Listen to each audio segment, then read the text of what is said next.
Membangun Indonesia berarti membangun seluruh potensi yang dimilikinya, membangun raganya dengan berbagai infrastruktur dan membangun jiwanya dengan menyiapkan sumber daya manusia yang berdaya saing.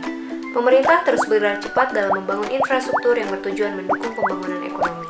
Pemerintah juga bersungguh-sungguh dalam membangun sumber daya manusia yang mampu memberikan nilai tambah pada setiap potensi yang dimiliki.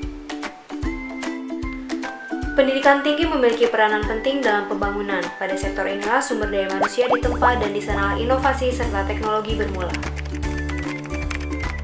Kunci pendidikan tinggi yang berkualitas adalah memiliki dosen yang juga berkualitas. Dosen adalah pengabdi Tridharma, hanya kepada Tridharma lah dosen menuju.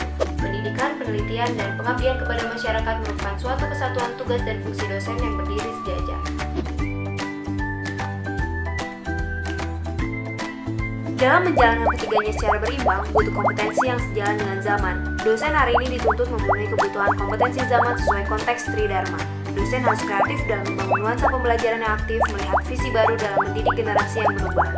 Dengan kreativitas, dosen mampu meramu sekaligus merespons tuntutan pembelajaran di setiap generasi, menciptakan suatu kecerdasan yang kolektif bagi para generasi yang dididik sekaligus menyiapkan generasi berkarakter yang dibutuhkan di masa depan.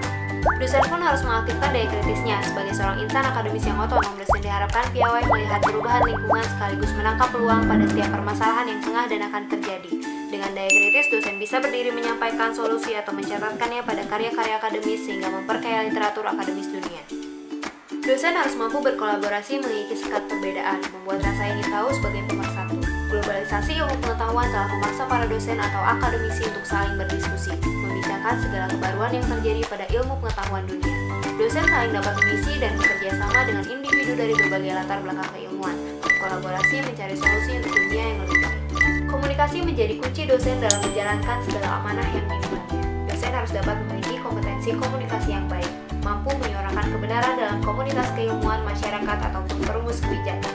Ide dan gagasan harus dapat dibincangkan dan dibagi agar memberikan kebermanfaatan bagi halayak luas.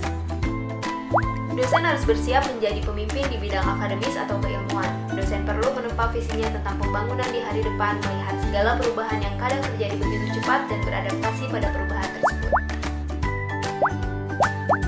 Dengan adanya dosen yang hebat, harapan Indonesia di 2045 akan terlihat optimis. Segala cita-cita membangun pendidikan tinggi kelas dunia harus berawal dari membangun dosen yang juga berkelas dunia dan melahirkan banyak karya yang juga diakui oleh dunia.